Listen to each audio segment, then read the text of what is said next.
ಆನೇಕಲ್ ತಾಲೂಕಿನ ಹೆಬ್ಗೋಡಿಯಲ್ಲಿ doctor B R Ambedkar ಯುವಕರ ಕ್ಷೇಮಾಭಿವೃದ್ಧಿ ಸಂಘದ ವತಿಯಿಂದ ಹೆಬ್ಗೋಡಿ ಕಬಡ್ಡಿ ಉತ್ಸವವನ್ನು ಅದ್ದೂರಿಯಾಗಿ ಆಯೋಜಿಸಲಾಗಿತ್ತು. ಇನ್ನು ಇದೇ ಸಂದರ್ಭದಲ್ಲಿ ಹೆಬ್ಗೋಡಿ ಮುಖ್ಯ ದ್ವಾರದಲ್ಲಿ ನೂತನವಾಗಿ ನಿರ್ಮಾಣಗೊಂಡ ಭಗವಾನ್ ಬುದ್ಧರ ಹಾಗೂ ಬಸವಣ್ಣರವರ ಪ್ರತಿಭೆ ಅನಾವರಣ ಕಾರ್ಯಕ್ರಮವೂ ಸಹ ಅದ್ದೂರಿಯಾಗಿ ನೆರವೇರಿತು. ಹಾಗೆಯೇ ರಾಜ್ಯ ಮಟ್ಟದ ಕಬಡ್ಡಿ ಪಂದ್ಯಾವಳಿಗಳನ್ನು ಸಹ ಏರ್ಪಡಿಸಲಾಗಿತ್ತು. ಇನ್ನು ಹೆಬ್ಗೋಡಿ ಕಬಡ್ಡಿ ಉತ್ಸವಕ್ಕೆ ಮತ್ತು ಭಗವಾನ್ ಬುದ್ಧರ ಹಾಗೂ ಬಸವಣ್ಣರವರ ಪ್ರತಿಭೆ ಅನಾವರಣ ಕಾರ್ಯಕ್ರಮಕ್ಕೆ ಆನೇಕಲ್ ಕ್ಷೇತ್ರದ ಜನಪ್ರಿಯ ಶಾಸಕರಾದ ಬಿ ಶಿವಣ್ಣರವರು ಚಾಲನೆ ನೀಡಿ ಶುಭ ಹಾರೈಸಿದರು. ಇನ್ನು ಕಾರ್ಯಕ್ರಮದ ನೇತೃತ್ವವನ್ನು ಡಾಕ್ಟರ್ ಬಿಆರ್ ಅಂಬೇಡ್ಕರ್ ಯುವಕರ ಕ್ಷೇಮಾಭಿವೃದ್ಧಿ ಸಂಘ ಅಧ್ಯಕ್ಷರಾದ ಹೆಬ್ಗೋಡಿ ಕಬಡ್ಡಿ ಮಂಜುರವರು ವಹಿಸಿದರು. ಇನ್ನು ಕಾರ್ಯಕ್ರಮದ ಅಧ್ಯಕ್ಷತೆಯನ್ನು ಹೆಬ್ಗೋಡಿ ನಗರಸಭೆ ಸದಸ್ಯರಾದ ಬುಲೆಟ್ ಮುನಿಯಲ್ಲಪ್ಪರವರು ವಹಿಸಿದರು.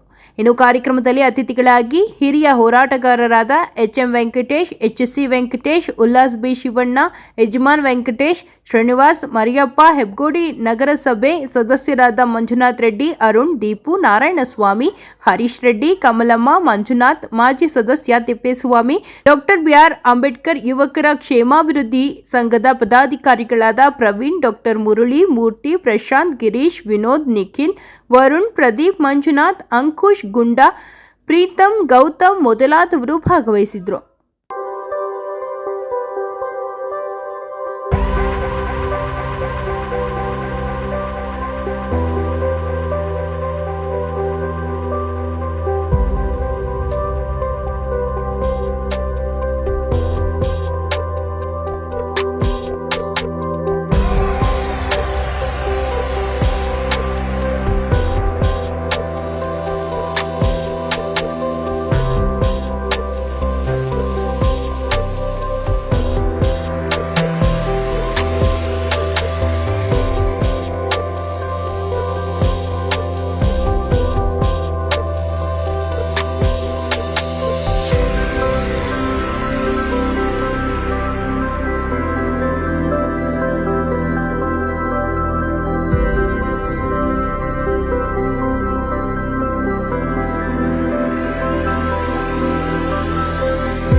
ಇವತ್ತು ಡಾಕ್ಟರ್ BR ಅಂಬೇಡ್ಕರ್ ಯುವಕರ ಕ್ಷೇಮಾಭಿವೃದ್ಧಿ ಸಂಘದ ವತಿಯಿಂದ ನಮ್ಮ ಹೆಬ್ಬಗೋಡಿ ಗ್ರಾಮದಲ್ಲಿ ಡಾಕ್ಟರ್ ಬಾಬಾ ಸಾಹೇಬ್ ಅಂಬೇಡ್ಕರ್ ಅವರ ಹುಟ್ಟಹಬ್ಬದ ಪ್ರಯುಕ್ತವಾಗಿ ಇವತ್ತು ಭಗವಾನ್ ಬುದ್ಧನ ಮತ್ತು ನಮ್ಮ ಬಸವಣ್ಣವರ ಪ್ರತಿಮೆಯನ್ನು ನಮ್ಮ ಹೆಬ್ಬಗೋಡಿ ಹೆಬ್ಬಾಗಿಲಿನಲ್ಲಿ ಇವತ್ತು ಅನಾವರಣ ಮಾಡಿದ್ದಾರೆ. ಇವತ್ತು ಅವರೆಲ್ಲರೂ ಕೂಡ ನಮ್ಮ ಮುಂದಿನ ಪೀಳಿಗೆಗೆ ಆದರ್ಶ. ಯಾವ ರೀತಿಯಾಗಿ ಆದರ್ಶ ಅಂತ ಹೇಳಿದ್ರೆ, ಭಗವಾನ್ ಬುದ್ಧರು ಶಾಂತಿಗೆ ಒಂದು ಸಂಕೇತವಾಗಿ ಶಾಂತಿಯನ್ನು ಸಾರದಂಥವರು. ಅದೇ ರೀತಿಯಾಗಿ ನಮ್ಮ ಬಸವಣ್ಣವರು ಇವತ್ತು ಈ ಸಮಾಜದಲ್ಲಿದ್ದಂಥ ನ್ಯೂನತೆಗಳನ್ನು ಎತ್ತಿಡಿಯುವಂಥ ಕೆಲಸವನ್ನು ಮಾಡಿದಂಥವ್ರು, ಮತ್ತು ಈ ಸಮಾಜವನ್ನು ತಿದ್ದುವಂಥ ಕೆಲಸವನ್ನು ಮಾಡಿದಂಥವ್ರು, ಮತ್ತು ಈ ಜಾತಿ ವಿರುದ್ಧವಾಗಿ ಹೋರಾಟವನ್ನು ಮಾಡಿದಂಥವ್ರು ಡಾಕ್ಟರ್ ಬಸವಣ್ಣವರು. ಅದೇ ರೀತಿಯಾಗಿ ಡಾಕ್ಟರ್ ಬಾಬಾ ಸಾಹೇಬ್ ಅಂಬೇಡ್ಕರ್ ಅವರು ಈ ಸಂವಿಧಾನವನ್ನು ತಂದುಕೊಟ್ಟಂಥ ಮಹಾನ್ ನಾಯಕರು. ಅವರ ಒಂದು ಹೆಸರಿನಲ್ಲಿ ಇವತ್ತು ನಮ್ಮ ಹೆಬ್ಬಗೋಡಿ ಗ್ರಾಮದಲ್ಲಿ ನಮ್ಮ ಮಂಜು ಅವರು ಮತ್ತು ಅವರೆಲ್ಲ ಸ್ನೇಹಿತರು, ನಮ್ಮ ನಗರಸಭೆಯ ಸದಸ್ಯರು ಎಲ್ಲ ಮುಖಂಡರು ಕೂಡ ಸೇರಿ ಈ ಕಾರ್ಯಕ್ರಮವನ್ನು ಮಾಡಿದ್ದಾರೆ. ಇದನ್ನು ಎಲ್ಲರೂ ಕೂಡ ನಾವು ನಮ್ಮ ಜೀವನದಲ್ಲಿ ಅಳವಡಿಸ್ಕೋಬೇಕು, ಮುಂದಿನ ಪೀಳಿಗೆಗೆ ಇದು ಆದರ್ಶವಾಗಿರಬೇಕು ಅಂತೇಳಿ ಮಾಡಿದರೆ ಅವರಿಗೆ ನಾನು ಅಭಿನಂದನೆಗಳನ್ನು ಸಲ್ಲಿಸ್ತೇನೆ. ಡಾಕ್ಟರ್ BR ಅಂಬೇಡ್ಕರ್ ಯುವಕರ ಕ್ಷೇಮ ಸಂಘ ಹೆಬ್ಬಗೋಡಿ ವತಿಯಿಂದ ಡಾಕ್ಟರ್ ಬಾಬಾ ಸಾಹೇಬ್ ಅಂಬೇಡ್ಕರ್ ಅವರ 135ನೇ ಜಯಂತಿಯ ಕಾರ್ಯಕ್ರಮ ಅಂಗವಾಗಿ ರಾಜ್ಯ ಮಟ್ಟದ ಪುರುಷರ ಕಬಡ್ಡಿ ಪಂದ್ಯಾವಳಿಗಳನ್ನು ಆಯೋಜನೆ ಮಾಡಿದ್ದು ಮತ್ತು ಹೆಬ್ಬಗೋಡಿ ಹೆಬ್ಬಾಗಿಲಿನಲ್ಲಿ ತಥಾಗತ ಗೌತಮ ಬುದ್ಧರ ಪ್ರತಿಮೆ ಅನಾವರಣ ಮತ್ತು ಜ್ಞಾನ ಜ್ಯೋತಿ ಬಸವೇಶ್ವರರ ಒಂದು ಪ್ರತಿಮೆ ಅನಾವರಣ ಕಾರ್ಯಕ್ರಮವನ್ನು ನಮ್ಮ ಸಂಘದಿಂದ ಇದು ನಮ್ಮ ಜನಪ್ರಿಯ ಶಾಸಕರಂಥ ಬಿ ಶಿವಣ್ಣನವರು ನೆರವೇರಿಸಿದ್ದಾರೆ. ಅದೇ ರೀತಿ ಹಲವಾರು 25ಕ್ಕೂ ಹೆಚ್ಚು ತಂಡಗಳು ನಮ್ಮ ಟೂರ್ನಿಯಲ್ಲಿ ಭಾಗವಹಿಸಿ ನಿನ್ನೆಯಿಂದನೂ ಕೂಡ ಅತಿ ಯಶಸ್ವಿಯಾಗಿ ಮಾಡಲಿಕ್ಕೆ ಸಹಕಾರ ಕೊಟ್ಟಂತಹ, ನಮಗೆ ಕಾರ್ಯಕ್ರಮಕ್ಕೆ ಸಹಕಾರ ಕೊಟ್ಟಂತಹ ಎಲ್ಲ ದಾನಿಗಳಿಗೂ ಆಗಲಿ ಮತ್ತು ನಮಗೆ ನಮ್ಮ ಜೊತೆ ಇದ್ದು ಎಲ್ಲ ಕೆಲಸ ಮಾಡಿದಂಥ ಎಲ್ಲರಿಗೂ ಕೂಡ ನಾವು ಈ ಸಂದರ್ಭದಲ್ಲಿ ಧನ್ಯವಾದಗಳು ಅರ್ಪಿಸ್ತೇನೆ. ನಮ್ಮ ನಗರಸಭೆಯ ಪೌರಾಯುಕ್ತರಂತಹ ರಾಜೇಂದ್ರ ಅವ್ರಿಗೂ ಮತ್ತು ಎಲ್ಲ ನಗರಸಭಾ ಸದಸ್ಯರುಗಳಿಗೂ ಕೂಡ ನಮ್ಮ ಈ ಒಂದು ಸಂಘದ ವತಿಯಿಂದ ಹೃತ್ಪೂರ್ವಕವಾದಂತಹ ಧನ್ಯವಾದಗಳು ಅರ್ಪಿಸ್ತೇನೆ. ನಮ್ಮ ಎಲ್ಲ ಕಾರ್ಯಗಳನ್ನು ಸದಾ ನಮ್ಮ ಜೊತೆ ಇದ್ದು ನಮ್ಮ ಜೊತೆ ಇರ್ತಕ್ಕಂಥ ನಮ್ಮ ಸಂಘದ ಎಲ್ಲ ಪದಾಧಿಕಾರಿಗಳು ಕೂಡ ನಾನು ಈ ಸಂದರ್ಭದಲ್ಲಿ ಧನ್ಯವಾದಗಳನ್ನು ಅರ್ಪಿಸ್ತಾ ಇದ್ದೇನೆ. ದಿವಸ ಏನು ನಮ್ಮ ಹೆಬ್ಬಗೋಡಿ ಡಾಕ್ಟರ್ BR ಅಂಬೇಡ್ಕರ್ ಯುವಕರ ಕ್ಷೇಮಾಭಿವೃದ್ಧಿ ಸಂಘದ ವತಿಯಿಂದ ಅಂಬೇಡ್ಕರ್ ಅವರ 135ನೇ ಜಯಂತಿ ಪ್ರಕಾರ ಇವತ್ತು ನಿನ್ನೆ ಮತ್ತು ಇವತ್ತು 2 ದಿವಸ ಕಬಡ್ಡಿ ಪಂದ್ಯಾವಳಿಗಳನ್ನು ನಮ್ಮ ಯುವಕರ ಸಂಘದ ವತಿಯಿಂದ ಹಮ್ಮಿಕೊಳ್ಳಲಾಗಿದೆ. ಇದೇ ರೀತಿ ನಮ್ಮ ಒಂದು ಹೆಬ್ಬಗೋಡಿ ಯುವಕರ ಕ್ಷೇಮಾಭಿವೃದ್ಧಿ ಸಂಘದವರು ವರ್ಷವೂ ಸಹ ಕಬಡ್ಡಿ ಪಂದ್ಯಾವಳಿಗಳನ್ನು ನಡೆಸ್ತಾರೆ. ಹಾಗೆ ಒಂದು ಐ ಟೆಸ್ಟ್ ಆಗಲಿ, ಬ್ಲಡ್ ಕ್ಯಾಂಪ್ ಆಗಲಿ, ಮತ್ತು ಶಾಲಾ ಮಕ್ಕಳಿಗೆ ಒಂದು ನೋಟ್ಬುಕ್ ವಿತರಣೆ ಹಾಗೂ ಬಡ ಮಹಿಳೆಯರಿಗೆ ಹೊಲಿಗೆ ಯಂತ್ರಗಳನ್ನೆಲ್ಲ ಕೊಡುವ ಮುಖಾಂತರ ಒಂದು ಸಮಾಜಮುಖಿ ಕೆಲಸಗಳನ್ನ ಮಾಡ್ಕೊಂಡು ಬರ್ತಾ ಇರ್ತಾರೆ. ಅದೇ ರೀತಿ ಇವತ್ತಿನ ದಿವಸ ನಮ್ಮ ಅಂಬೇಡ್ಕರ್ ಜಯಂತಿ ಪ್ರಕಾರ ನಮ್ಮ ಹೆಬ್ಬಗೋಡಿಯ ಮುಖ್ಯ ಹೆಬ್ಬಾಗಿಲಿನ ದ್ವಾರದಲ್ಲಿ ಬುದ್ಧ ಹಾಗೂ ಬಸವಣ್ಣನವರ ಪ್ರತಿಮೆಗಳನ್ನು ಅನಾವರಣ ಮಾಡಿದ್ದಾರೆ. ನಮ್ಮ ಶಾಸಕರ ಮುಖಾಂತರ ಬಂದು MLA ಶಿವಣ್ಣವ್ರ ಮುಖಾಂತರ ಬಂದು ಅನಾವರಣ ಮಾಡಿದ್ದೀವಿ.